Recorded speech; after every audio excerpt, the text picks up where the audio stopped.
কত মানুষকে নির্বিচার করে হত্যা করেছে, কত মানুষকে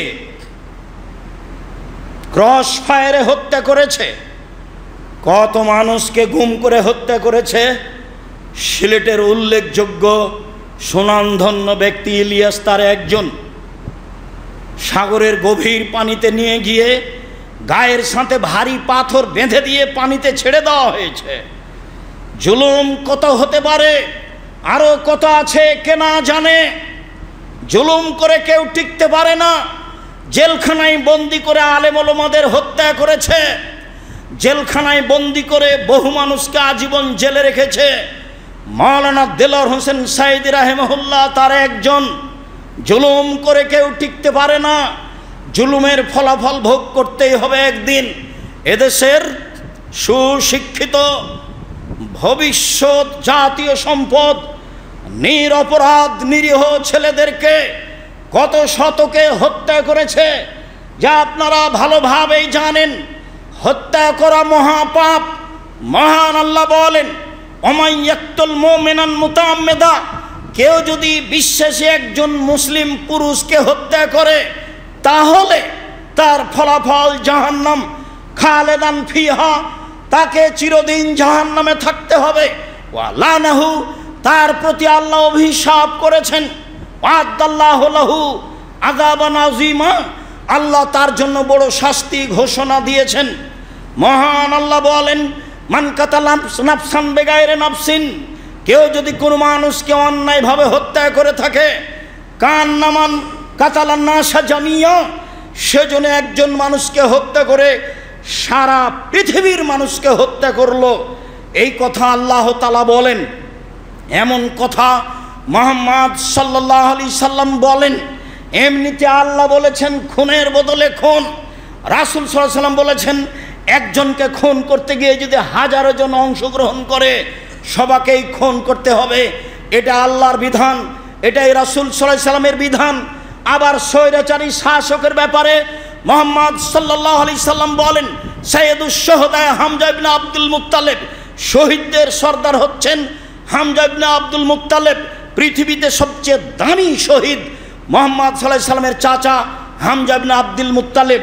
এরপরে ওইরকমই দামি ওই ব্যক্তিও মান কামাইলা কামাউরিন জায়ের ফামারাহুন্নাহু ফাকাতালাহু, যে ব্যক্তি স্বৈরাচারীর পাশে দাঁড়ালো, তাকে হক কথা বলল, স্বৈরাচারী শাসক তাকে হত্যা করলো, এই ব্যক্তিও হচ্ছে হামজা ইবনে আব্দুল মুত্তালিবের সাথে।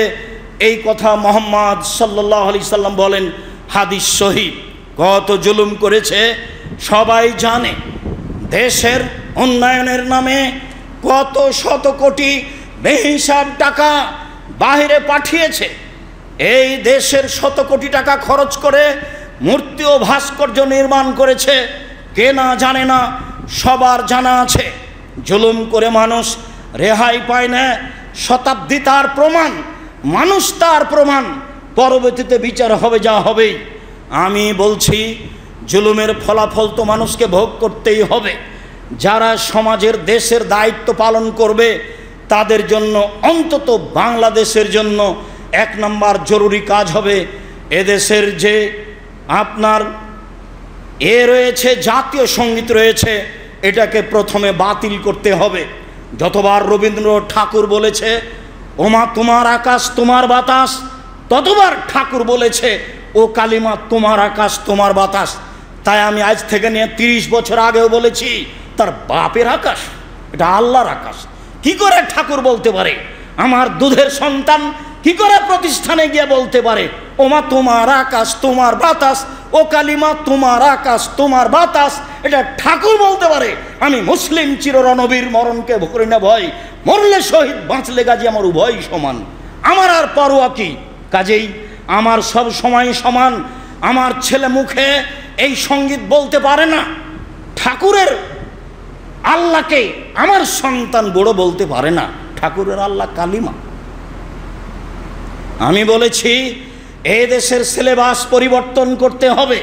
সিলেবাস পরিবর্তনের কথা বলতে গিয়ে বলেছি 1971 সাল থেকে কোনো শিক্ষিত মানুষ শিক্ষামন্ত্রী হয়েছে তা আমার জানা নাই। বর্তমানে যেসব বই পুস্তক আছে সেইগুলি টয়লেট পেপার হিসাবে ব্যবহার করতে হবে। এই কথা আমি আজ থেকে নিয়ে 25-30 বছর আগে বলেছি। আপনিও পড়ে দেখলে আপনার বিবেচনা তাই আসবে। এদেশের সিলেবাসে কোরআন মাজিদ শিক্ষা বাধ্য থাকতে হবে। এদেশের শতকরা 95 জন মুসলিম। বলছিলাম সম্মানিত দিনী ভাই বোন, এই দেশে এমন একটি সংবিধানের ধারা থাকতে হবে, কখনো এদেশের যারা দায়িত্ব পালন করবে তারা শরীয়ত বিরোধী কোনো কর্মকাণ্ডের সিদ্ধান্ত নিতে পারবে না। সাথে সাথে এই দেশে কখনো কোনোদিনও ছাত্র রাজনীতি থাকবে না। ছাত্র আন্দোলন আর ছাত্র রাজনীতি দুটো এক নয়। শিক্ষা করতে গিয়ে, শিক্ষা নিতে গিয়ে আন্দোলনের নামে জাতির ক্ষতি করবে, তা হতে পারে না। শিক্ষার মাঠে রাজনীতি টোটালি বন্ধ করে দিতে হবে। ছাত্র আন্দোলন আর ছাত্র রাজনীতি এক নয়। সাথে সাথে আরও যেটা বলছিলাম, কখনো কোনোদিনও ইলেকশন দিয়ে নেতা নির্বাচন হবে না, সিলেকশন দিয়ে নেতা নির্বাচন করতে হবে।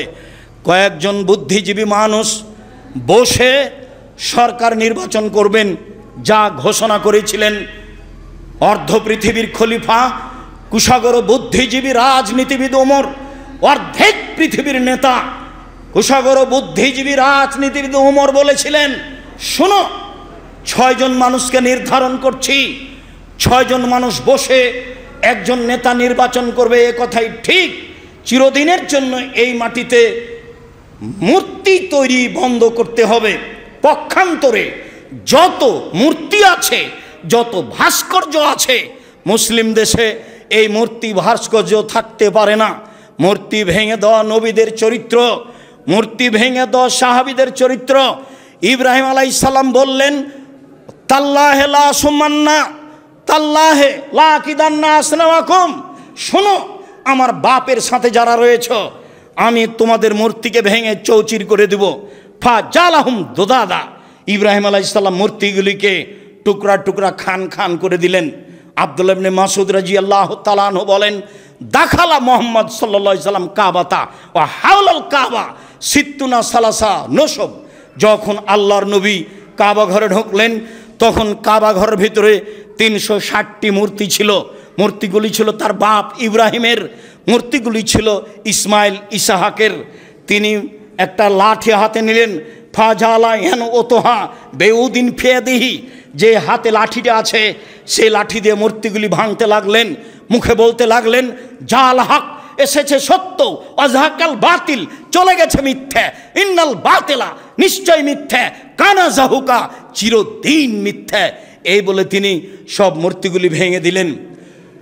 আলী রাদিয়াল্লাহু তাআলা আনহু বলেন, আল্লাহর নবী আমাকে পাঠিয়েছিলেন, আলী শোনো, তুমি যাচ্ছ সে দেশে, তুমি যত লাতাদু 3 সালে না তমাস্তাহু, ছাড়বে না কোনো ছবি মূর্তি, সবকে ভাস্কর্যকে ভেঙে খান খান করে দাও। ওলা কাবরান মুসরিমিল্লা সাওয়াইতাহু, ছাড়বে না তুমি উঁচু কবর সবকে ভেঙে সমান করে দাও। মুসলিম একাধিক হাদিস দ্বারা রাসূল সাল্লাল্লাহু আলাইহি ওয়াসাল্লাম এটাই করেছেন। মহর জন্য শান্তি অবতীর্ণ হোক আল্লাহর রাসূলের উপর সাল্লাল্লাহু আলাইহি ওয়াসাল্লাম। আজ জুমার খুতবায় সংক্ষিপ্ত সময়ে বক্তব্যের বিষয় জুলুম, অত্যাচার। মানুষ মানুষের প্রতি জুলুম করে থাকে। অনেক সময় তা হয়ে থাকে ক্ষমতার ভিত্তিতে, অনেক সময় তা হয়ে থাকে অর্থ সম্পদের ভিত্তিতে।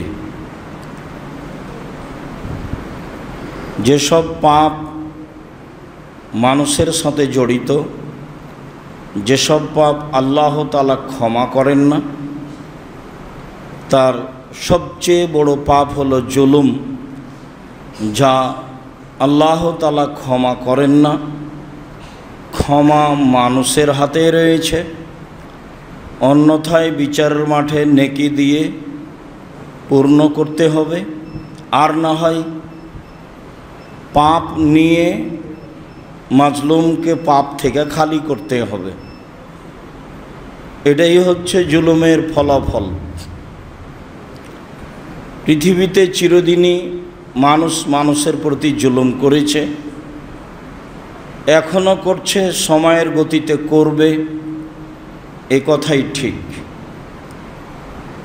এ ব্যাপারে আল্লাহ তাআলা বলেন, মা লিয-যালিমিনা মিন হামিমিন ওয়ালা শাফি।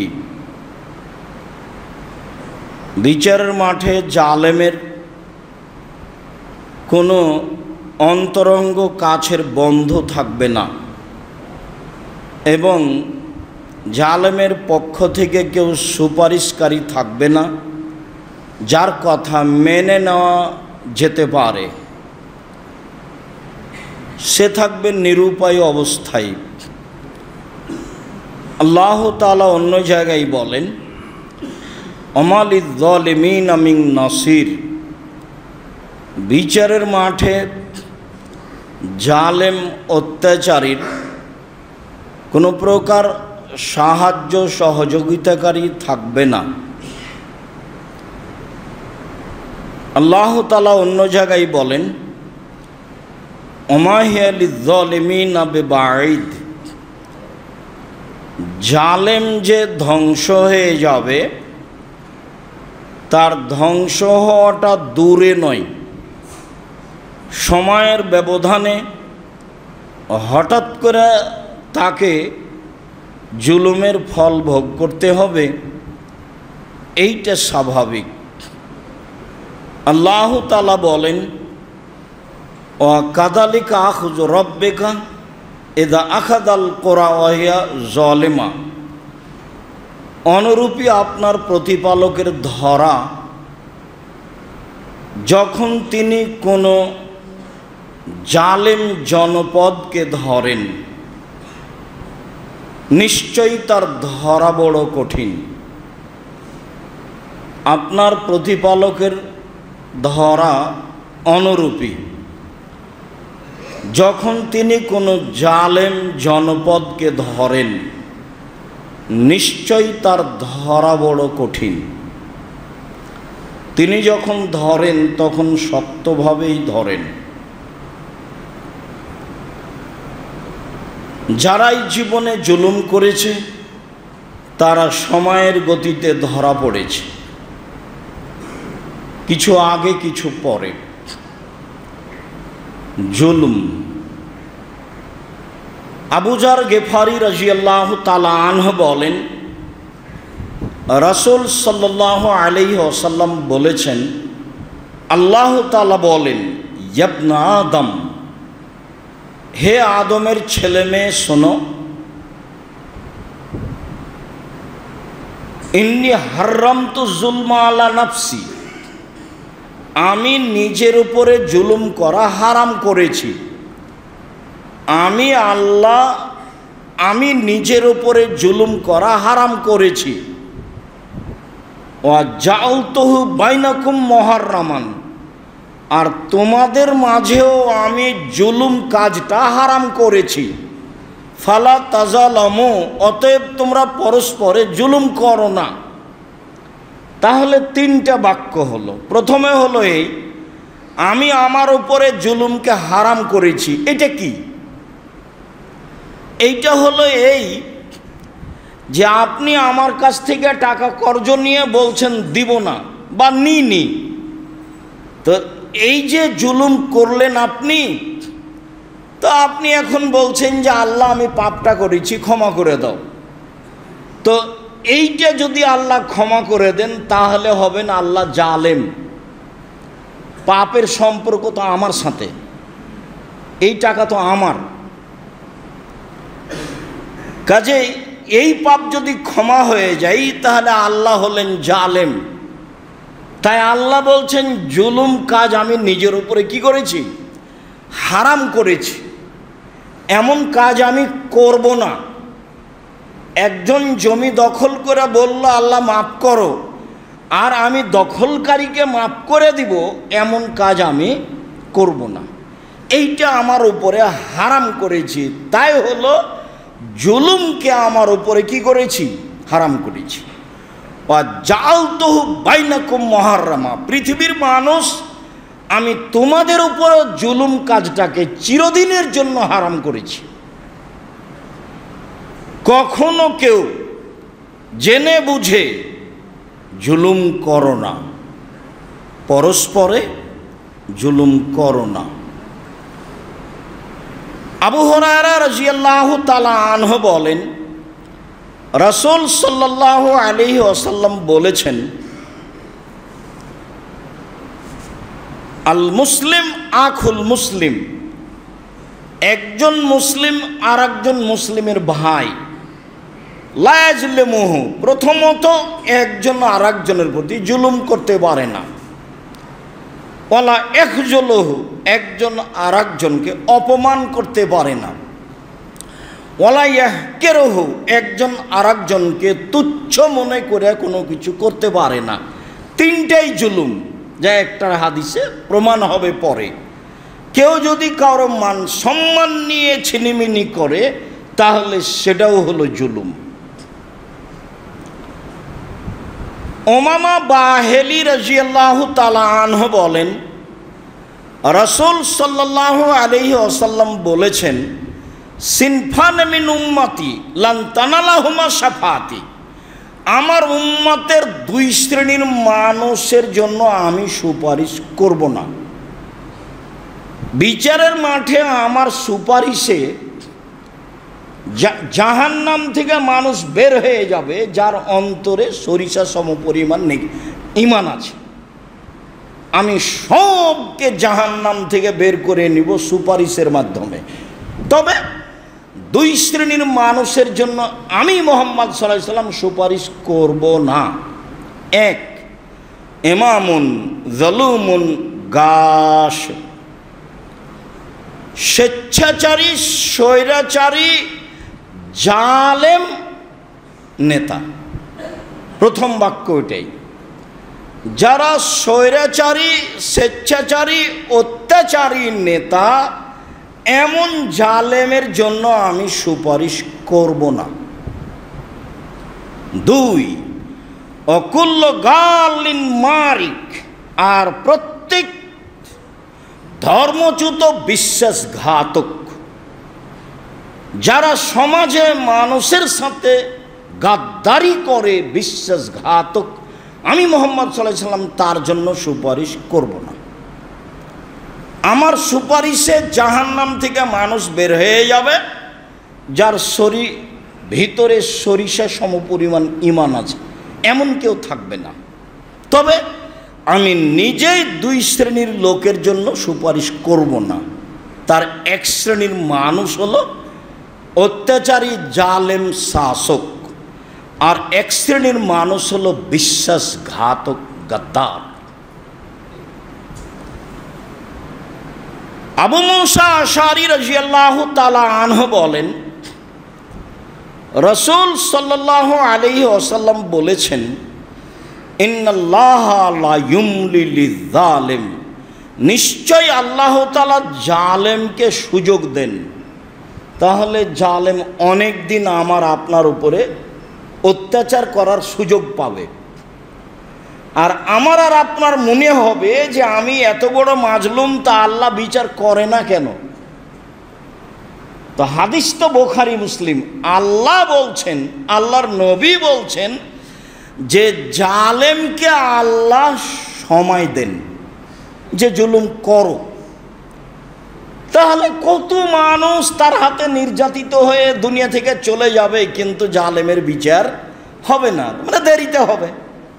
এরপরে আল্লাহ রাসূল বলছেন, ফাইজা আখাজাহু লাম ইউফিতহু, যখন আল্লাহ জালেমকে ধরবেন তখন আর সময় দিবেন না।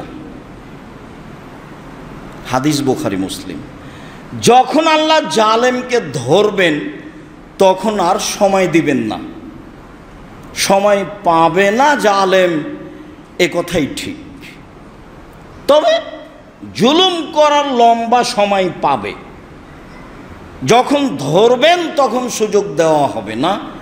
এইভাবে মুহাম্মদ সাল্লাল্লাহু আলাইহি সাল্লাম বলেন, জুলুম এত বড় অপরাধ, জুলুম এত বড় অপরাধ, জুলুম এত বড় অপরাধ যে যেসব জালেম লোককে আল্লাহ ধ্বংস করে দিয়েছেন 2000, 3000, 4000 বছর পরে আল্লাহর নবী যখন ওই ধ্বংসস্তূপ ধ্বংস এলাকা দিয়ে হেঁটেছেন, তখন তিনি ভয় করেছেন। আব্দুল্লাহ ইবনে উমর বলেন যে মাররান নবী সাল্লাল্লাহু আলাইহি সাল্লাম বিল হিজর, একদা জালেম হিজরবাসী এলাকা দিয়ে মুহাম্মদ সাল্লাল্লাহু আলাইহি সাল্লাম যাচ্ছিলেন। তিনি বললেন, সঙ্গী সাথী, লা তাদখুলু মাসাকিনাল্লাযীনা যালামু আনফুসাহুম, যারা জুলুম করেছে জীবনে তাদের বাড়ি ঘরের পাশ দিয়ে হাঁটো না। ইসিবুহুম মা সাবাহুম, আমার আশঙ্কা হয় তাদের যা হয়েছিল তোমাদেরও হতে পারে। আমার আশঙ্কা হয় এগুলো হচ্ছে গজবের জায়গা, তাদের যা হয়েছিল তোমাদেরও হতে পারে। ইল্লান তাকুনা বাকিনা, তবে কান্নাকাটি করে এলাকা পার হও, তবে কান্নাকাটি করে এলাকা বার হও। এই কথা বলার পরে ফা গাত্তা রাসাহু, তিনি নিজের মাথাটা কাপড় দিয়ে ঢেকে নিলেন। ওয়াসরা সাইরা হাত্তা আজাদালোয়া দিয়ে দৌড়িয়ে এলাকা পার হলেন। কখন যে গজব ধরে নিতে পারে এ আশঙ্কায় হাদিস বুখারী মুসলিম কি বুঝলেন? এই এলাকা ছিল আদ সামুদকে ধ্বংস করে দেওয়া এলাকা। অনুমান আল্লাহর নবী যাচ্ছেন ও এলাকা দিয়ে 3000 বছর পরে হতে পারে। 3000 বছর আগে ঘটনা ঘটেছে এলাকায়। তিনি এতদিন পরে হাঁটছেন এবং ভয় পাচ্ছেন যে আমরাও ওই গজবে পড়ে যেতে পারি। অতএব কান্নাকাটি করো আর দ্রুত এলাকা থেকে পার হয়ে যাও, চলে যাও দূরে। আনাস রাদিয়াল্লাহু তাআলা আনহু বলেন, রাসূল সাল্লাল্লাহু আলাইহি সাল্লাম একদা বললেন, উনসুর আখাকা জালেমান মাজলুমান, শোনো সঙ্গী সাথী, তোমরা জালেমকে সাহায্য করো, মাজলুমকেও সাহায্য করো। এই কথা যখন আল্লাহ নবী বললেন, কালা রাজুলুন, একজন সাহাবী বললেন, আল্লাহর নবী, আনসুরহু ইযা কানা মাজলুমান, মানুষ যদি মাজলুম হয় তাহলে না তাকে সাহায্য করব। বাড়িঘর ভেঙে দিয়েছে জালেম, বাড়িঘর করে দেব। টাকা পয়সা ছিনিয়ে নিয়েছে জালেম, কিছু টাকা পয়সা দিব, তো মাজলুমকে সাহায্য করব। আফারা ইতা ইন কানা জালেমান কাইফা আনসুরহু, আপনি কি মনে করেন ও যদি জালেম হয় তাহলে কেমনে সাহায্য করব? মাজলুমকে না হয় সাহায্য করব, কথা বুঝলাম, কিন্তু জালেমকে কিভাবে সাহায্য করব? এটা জিজ্ঞাসা। তখন আল্লাহ রাসূল বলছেন, তামনাউ আনিজ যুলমে, জালেমকে জুলুম থেকে ঠেকাবা, ফাহুয়া লাহু নাসরুন, এটাই হলো তার জন্য সাহায্য করা, তাকে সাহায্য করা। জালেমকে যে কোনো মূল্যে ঠেকাতে হবে, এটা রাসূলের আদেশ। হাদিস বুখারী মুসলিম। জালেমকে যে কোনো মূল্যে ঠেকাতে হবে, এইটা রাসূলের আদেশ। যেভাবে পথ, যেভাবে সহজ। জুলুম মহাপাপ। জাবের রাদিয়াল্লাহু তাআলা আনহু বলেন, রাসূল সাল্লাল্লাহু আলাইহি ওয়াসাল্লাম বলেছেন,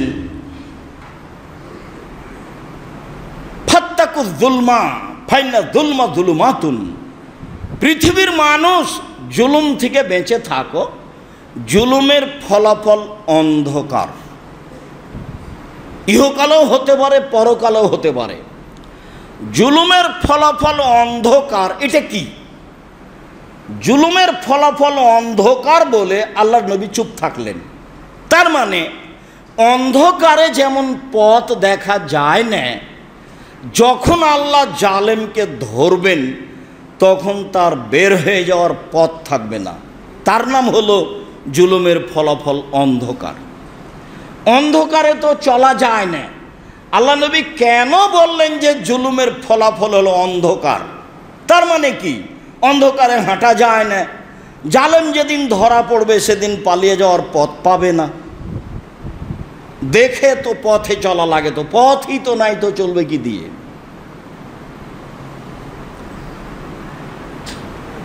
আব্দুল্লাহ ইবনে আব্বাস রাদিয়াল্লাহু তাআলা আনহু বলেন, লাম্মা বা'সা রাসূলুল্লাহ সাল্লাল্লাহু আলাইহি ওয়াসাল্লাম মুআযান ইলাল ইয়ামান, যখন আল্লাহ নবী মুআয রাদিয়াল্লাহু তাআলা আনহুকে ইয়ামান পাঠালেন, তখন তিনি বললেন, মুআয ফাত্তাকু যুলমা, জুলুম থেকে বেঁচে থাকিও, ফাইন্নাহু লাইসা বাইনাহু ওয়া বাইনাল্লাহি হিজাব, মাজলুম আর আল্লাহর মাঝে কোনো অন্তরাল নেই। মাজলুম যা বলবে তোমার বিরুদ্ধে তাই হয়ে যাবে, অতএব জুলুম থেকে বেঁচে থেকো। মুআয ইবনে জাবাল।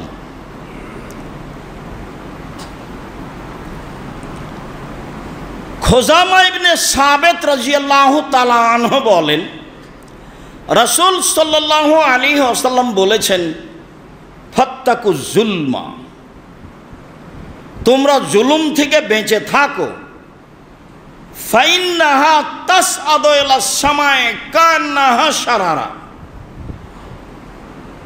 মাজলুমের কথা আকাশে চলে যায়, আগুনের স্ফুলিঙ্গ যেমন লাফ দিয়ে উপরে উঠে, আগুন যেমন লাফ দিয়ে এক জায়গা থেকে আরেক জায়গায় চলে যায়, মাজলুমের বদদুয়া তেমন উপরে লাফ দিয়ে চলে যায়। বেঁচে থেকো তোমরা জুলুম হতে। আব্দুল্লাহ ইবনে উমর রাদিয়াল্লাহু তাআলা আনহু বলেন, রাসূল সাল্লাল্লাহু আলাইহি ওয়াসাল্লাম বলেছেন, ফাত্তাকু যুলমা, পৃথিবীর মানুষ জুলুম থেকে বেঁচে থাকো, ফাইন্না যুলমা তাহমালু আও তুহমালু আলাল গামাম, মাজলুমের বদদুয়া মেঘের উপরে চলে যায়, এমনভাবে যায়, আল্লাহ তাআলা বলেন, ওয়া ইজ্জতি ওয়া জালালি, আমার সম্মানের কসম, আমার মর্যাদার কসম, আমার ইজ্জতের কসম, লান সরান্নাকা ওয়ালাউ কানা বাদাহিনিন, কিছু সময় পরে হলেও মাজলুম আমি তোমাকে সাহায্য করব। পৃথিবীর মানুষ জুলুম থেকে বেঁচে থাকো। মাজলুমের কথার উত্তরে আল্লাহ তাআলা বলেন, মাজলুম আমি তোমার কথা মেনে নিব, কিছু সময় পরে হলেও তোমার বদদুয়া মিস হবে না। আমি আমার মর্যাদার কসম করে বলছি, আমি আমার ইজ্জতের কসম করে বলছি। আবু হুরায়রা রাদিয়াল্লাহু তাআলা আনহু বলেন, রাসূল সাল্লাল্লাহু আলাইহি ওয়াসাল্লাম বলেছেন, সালাসু দাওয়াতিন লা শাক্কা ফি ইজাবাতিহিন্না, তিন শ্রেণীর মানুষের দোয়া কবুল হবেই, তাতে সন্দেহ নেই। তিন শ্রেণীর মানুষের দোয়া কবুল হবেই, তাতে সন্দেহ নেই। এক, দাওয়াতুল মাজলুম, মাজলুমের দোয়া নিশ্চিত অবধারিতভাবে কবুল হবেই। দুই, দাওয়াতুল মুসাফির, যে ব্যক্তি সফরে আছে সে যদি নিজের ব্যাপারে, আহাল পরিবারের ব্যাপারে, কোনো ব্যক্তির ব্যাপারে বলে কিছু, তাহলে সেটা কবুল হবেই। তিন, দাওয়াতুল ওয়ালিদ আলাল ওয়ালাদে, বাপ মায়ের দোয়া ছেলে মেয়ের জন্য। কাজেই ভুলেও কখনো বাপ মা যেন ছেলে মেয়ের ব্যাপারে বদদোয়া না করে। ছেলে মেয়ে গালি দেয় যদি, মারে যদি, তাহলে বলা হবে না যে তোকে জমি জায়গা দিব না, তোকে বের করে দেবে। এগুলো বাদ দিয়ে বলতে হবে সুন্দর করে ওযু করে 2 রাকাত সালাত আদায় করে, আমি তো এমন ছেলে চাইনি। যেই ছেলে আমাকে মারবে, গালি দিবে, সেই ছেলে তো আমি তোমার কাছে চাইনি। এখনই আমার ছেলে আমাকে ফিরিয়ে দিতে হবে। আমি তার বাপ মা বলছি, ছেলে আমাকে ফিরিয়ে দাও, এখনই ফিরিয়ে দাও। ছেলে যেন আমার কাছে এসে হাত পা ধরে বলে, আব্বা ভুল হয়েছে, ছেলে আমাকে ফিরিয়ে দাও। ছেলের উপরে প্রতিশোধ না নিয়ে যিনি সন্তান দিয়েছেন তাকে বলতে হবে এই কথা, যে আমি তো এই ছেলে চাইনি, আমার ছেলে আমাকে গালি দিবে, এমন ছেলে তো আমি বাপ হয়ে চাইনি। আমার ছেলে আমাকে ফিরিয়ে দাও, যেটা আমার প্রয়োজন। সেই ছেলে আমাকে দাও, এই কথা বলতে হবে। 3 শ্রেণীর মানুষের দোয়া কবুল হবেই, যাতে কোনো সন্দেহ নেই। তার 1 শ্রেণীর দোয়া হচ্ছে মাজলুমের দোয়া। আবু হুরায়রা রাদিয়াল্লাহু তাআলা আনহু বলেন, রাসূল সাল্লাল্লাহু আলাইহি সাল্লাম বলেছেন, দাওয়াতুল মাজলুমে মুস্তাজাবাতুন ওয়া ইন কানা ফাজিরান। মাজলুম যদি পাপী হয় তবু তার কথা কবুল হবে। মাজলুম যদি পাপাচার হয়, গুনাহগার হয়, এর পরেও যেটা বলবে সেটাই কবুল হবে। এই কথা আল্লাহর নবী বলেন। আনাস রাদিয়াল্লাহু তাআলা আনহু বলেন, রাসূল সাল্লাল্লাহু আলাইহি সাল্লাম বলেছেন, দাওয়াতুল মাজলুমে মুস্তাজাবাতুন ওয়া ইন কানা কাফিরান। মাজলুমের দোয়া কবুল হবে, মাজলুম যদি কাফের হয়, হিন্দু হয় তবু। নেন এবার কথা তো নিচে যেতেই থাকলো। মাজলুম যে কেউই হোক না কেন, যার নাম মানুষ, যার নাম মানুষ, হিন্দু, মুসলমান, বৌদ্ধ, খ্রিস্টান, সে যেই হোক না কেন, মাজলুম যেটাই বলবে সেটাই গ্রহণ হবে। এই কথা মুহাম্মদ সাল্লাল্লাহু আলাইহি সাল্লাম বলেন। বিষয়টি খুব বুঝে বাকি জীবন বেঁচে থাকার চেষ্টা করব। আল্লাহ তুমি কবুল করো, আল্লাহুম্মা আমিন।